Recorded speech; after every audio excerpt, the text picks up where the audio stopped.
많은 연구 결과들이 쏟아졌고, 그래서 정말 그때는 그 모든 것의 이론을 곧 찾게 될 거라는 기대도 넘쳤던 때가 있었어요.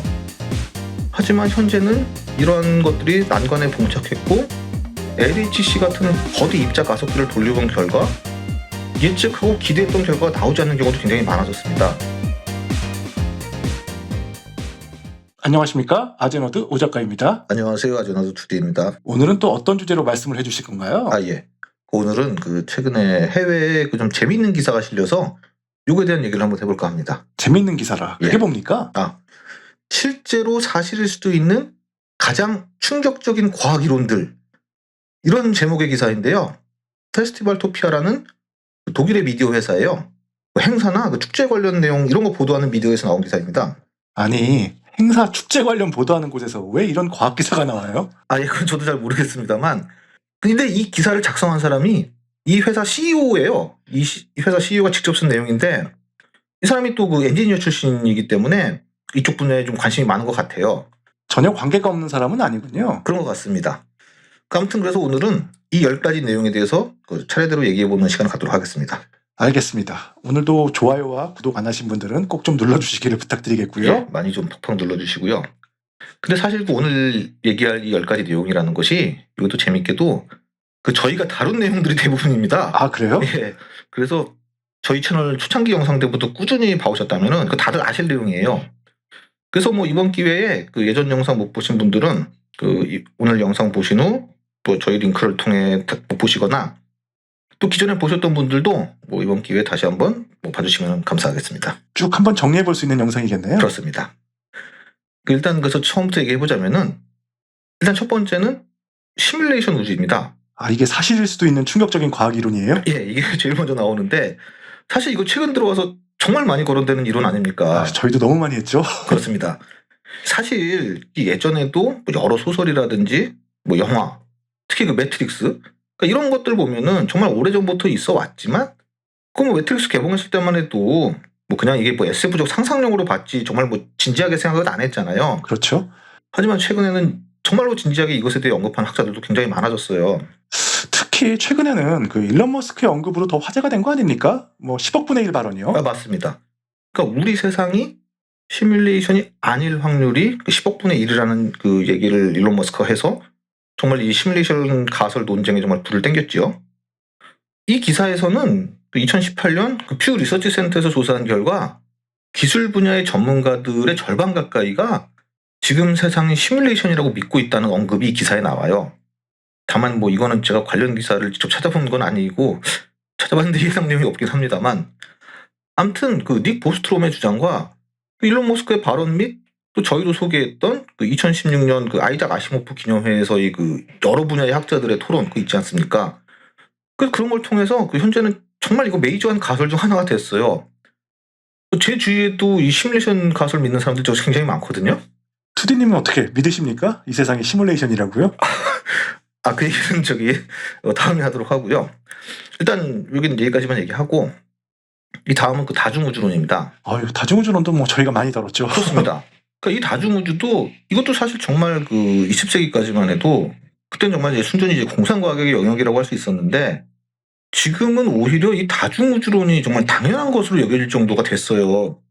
특히 초기에는 허무맹랑한 이론으로 여겨졌던 인플레이션 이론, 우주가 탄생 초기에 정말 엄청나게 빠른 속도로 팽창했다는 이 인플레이션 이론이 최근에는 이게 거의 정설화되어 가면서 이 다중우주론도 입지가 커졌어요.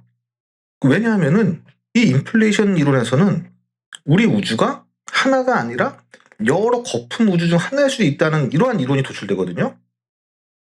사실 이 다중우주는 이제 엄밀히 따지면은 이게 하나의 이론이 아니라 여러 종류의 다중우주 이론이 있습니다. 저희가 여러 번 얘기했던 다세계 해석 이론도 있고, 앞에서 얘기한 인플레이션 우주론에서 비롯되는 수많은 거품 우주들이 있다는 것도 있고요. 그리고 빅스플랫, 여기서 나오는 에크파이로틱 유니버스, 여기서도 다중우주론 얘기가 나오고요.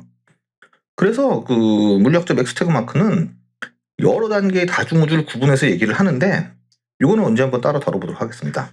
그럼 다중우주와 시뮬레이션 우주 이거 합하면은 오메가 포인트 이런 것도 연관이 있는 거잖아요. 그것도 어떻게 보면 맞지요. 알겠습니다. 오메가 포인트도 시뮬레이션의 일종이라고 할 수 있고, 그리고 시뮬레이션 우주도 어떻게 보면 다중우주 이론의 그 일부라고 할 수 있거든요. 세 가지가 다 연관이 있는 이론이네요. 그렇습니다. 네. 그리고 세 번째로 나오는 내용은 이 시간은 환상이라는 내용입니다. 이거는 좀 처음 들어보는 내용인데. 예. 그러니까 사실 그 시간의 개념은 그러니까 우리 인간의 그 시제, 뭐 과거, 현재, 미래 이런 거를 표현하기 위한 개념이고. 영어 시간에 죽도록 배운 거요? 그렇습니다.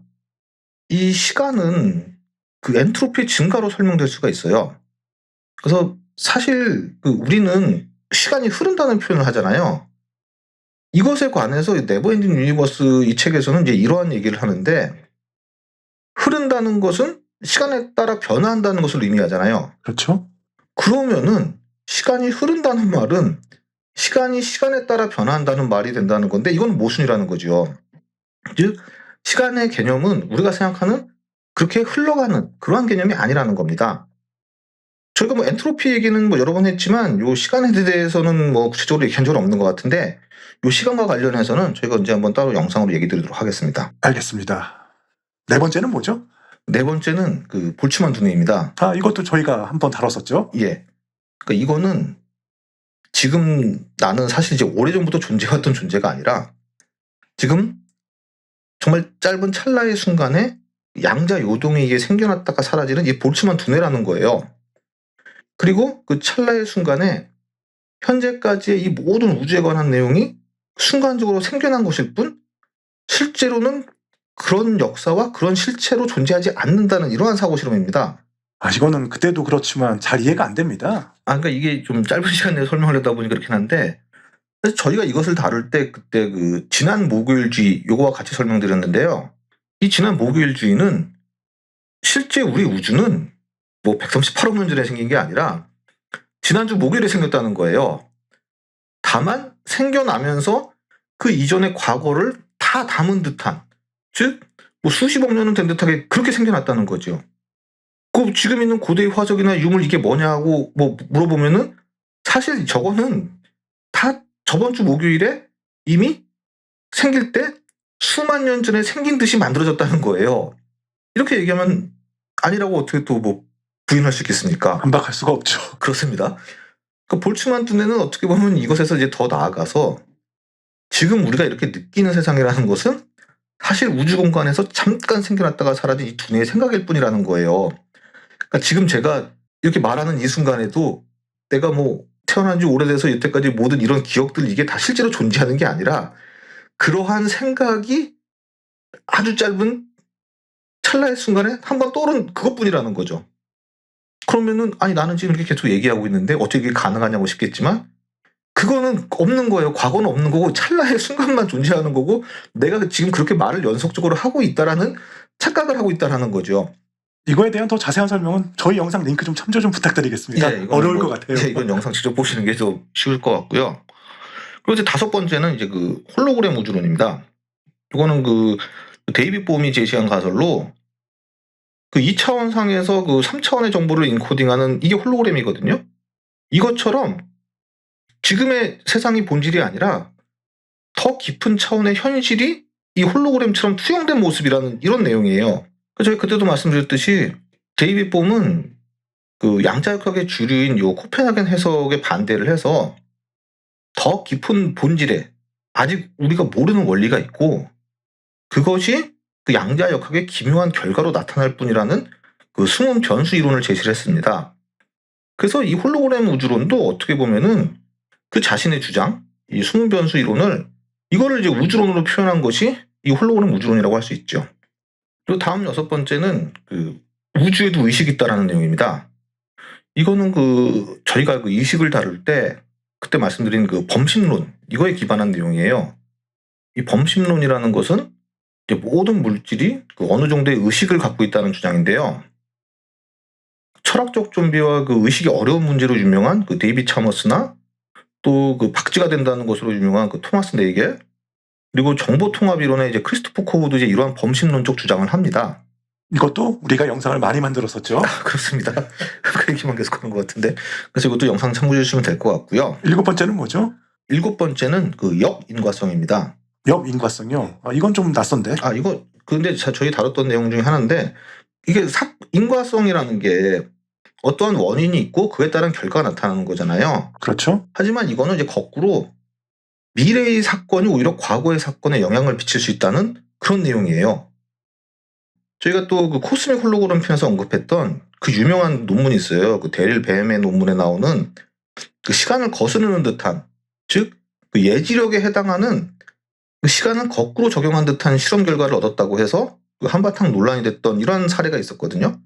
이때 이 논문 이거 게재된 것에 대해서 굉장히 말이 많았었는데, 그러니까 이러한 어떻게 보면은 거꾸로 되는 그 역인과성에 관한 이런 내용들이 그 최근에 많이 대두가 됩니다.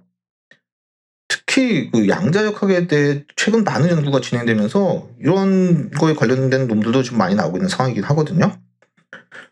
그래서 이것도 영상 참고하셔도 되고요. 그리고 이제 8번째는 암흑물질과 이제 암흑에너지 얘기입니다. 이것도 저희가 또 많이 했었죠. 그렇습니다. 그 암흑물질은 그 이제 그 은하계의 자전 속도를 보면 은하계의 막 중심을 공전하는 별들이 중심에서 멀어질수록 느려야 하는데, 실제는 그렇지 않고 예상보다 훨씬 빠른 것을 보고 눈에 보이지 않는 물질이 중력을 만들어내고 있다는, 이렇게 주장하는 것이 이제 암흑물질이고요. 그리고 이제 암흑에너지는 우주의 팽창 속도는 상대성 이론에 의하면 점점 감소해야 하는데 점점 더 빨라지고 있는 것이 관측되면서 어떤 미지의 힘이 우주를 더 강하게 밀어내고 있다는 내용이죠. 그러다 보니 이 암흑에너지는 초진성 관측이 잘못된 것이지 실제로는 존재하지 않는다는 주장, 이것도 저희가 소개드린 적이 있고, 또 우주의 중력에 따른 그 시간의 흐름을 고려하지 않아서 발생한 것이라는 타임스케이프 이론 등이 있다고도 저희가 말씀드린 적이 있습니다. 그렇죠. 그리고 암흑물질도 이게 실제로는 존재하는 게 아니고 기존의 고전역학이 잘못되었을 수도 있다는 수정 뉴턴 역학도 있는데, 이것에 대해서는 저희가 다음에 한번 다뤄보도록 하겠습니다. 그럼 9번째는 뭔가요? 예, 9번째는 그 화이트홀입니다. 화이트홀이요. 예. 그러니까 원래 화이트홀은 블랙홀 연구 초창기에 예측했던 가설입니다. 이 블랙홀로 빨려 들어간 것들이 있다면은 그것이 이제 배출되는 것도 있을 것이라고 해서 나온 건데, 블랙홀이 점점 연구되다 보니 이 스티븐 호킹의 그 호킹 복사로 인해서 블랙홀은 스스로가 에너지를 방출하는 것으로 이제 보이고, 그러다 보니 블랙홀은 서서히 증발하고 있는 거고, 그러니 이 화이트홀 가설은 이제 필요가 없어지게 된 거죠. 그래서 점점 사라지게 됐는데, 하지만 저희가 그때 다뤘던 내용 중에 그 블랙홀이 다른 우주로 연결되는 통로라는 이러한 가설을 주장하는 이 이론이 있는데, 그 이론에서는 이 화이트홀도 다시 등장하게 되었다고 제가 말씀드렸었습니다. 그러셨죠. 저게 블랙홀을 통해 새로운 우주가 탄생한다고도 했죠. 그렇습니다. 그 화이트홀을 통해서 그 새로운 공간이 터져 나오는데 그것이 바로 빅뱅이라는 주장이죠. 참 신박했던 이론이에요. 이것도. 그렇습니다. 그럼 마지막 10번째는 뭡니까? 예, 10번째는 이 양자두뇌입니다. 사실 그 인간의 의식 등에 대해 그 양자역학적인 내용을 도입하는 것은 여러 내용이 있었습니다. 발음도 어려운 그 조화객관 환원 이론, 그 ORCH, OR 이론도 있고, 그 이전에 그 존 에클스도 양자 이원론을 얘기하면서 의식의 기원에 양자가 있다는 주장을 했었지요. 그리고 또 저희가 저번에도 소개시켜드렸듯이 최근에 그 광합성에 양자역학이 적용된다는 이론이 나오면서 저런 주장들이 조금씩 힘을 얻어가고 있다고도 얘기를 드렸습니다. 기억납니다. 예. 그래서 최근에도 그 이러한 그 뇌의 양자역학이 끼치는 영향들에 대해 많은 연구와 논문들이 나오고 있는 상황이거든요. 그런 의미에서 이 10개 항목에 포함이 된 것으로 보입니다. 정말 저희가 다 다뤘던 내용들이네요, 거의. 정말 놀라운데요? 예, 좀 자랑스럽습니다. 근데 제목처럼 이렇게 과거에는 그 SF나 뭐 말장난처럼 느껴졌던 이런 내용들이 현재 과학계는 점점 주류 연구로 올라오고 있는데요. 사실 이러한 것에는 그 이전에도 말씀드렸지만 뭐 상대성 이론, 그리고 뭐 양자역학 등이 막 쏟아지고, 또 관측 기술의 발전 등으로 인해 많은 연구 결과들이 쏟아졌고, 그래서 정말 그때는 그 모든 것의 이론을 곧 찾게 될 거라는 기대도 넘쳤던 때가 있었어요. 하지만 현재는 이러한 것들이 난관에 봉착했고, LHC 같은 거대 입자 가속기를 돌려본 결과 예측하고 기대했던 결과가 나오지 않는 경우도 굉장히 많아졌습니다. 여러 번 얘기했듯이 그 양자와 중력 이론 합치는 것은 이제 아직도 요원하고. 양자 중력 이론 말씀이시죠? 그렇습니다. 그리고 이제 그 끈 이론 같이 한때 그 가장 강력한 그 모든 것의 이론의 후보도 현재는 입지가 많이 약해지고 있어요. 거기에 뭐 암흑물질, 암흑에너지 등 기존의 이론으로는 설명할 수 없는 이런 신비한 것들이 발견되고, 그러다 보니 이 이론 물리학계에서는 여러 가능성에 대해 논의하면서 정말 SF 같은 그런 신기한 가설들이나 이런 사고 실험들이 많이 등장하는 것 같습니다. 이런 내용에 대해서는 언제 한번 따로 얘기하는 시간을 가져도 좋을 것 같습니다. 영상 만들어서요. 그렇습니다. 알겠습니다.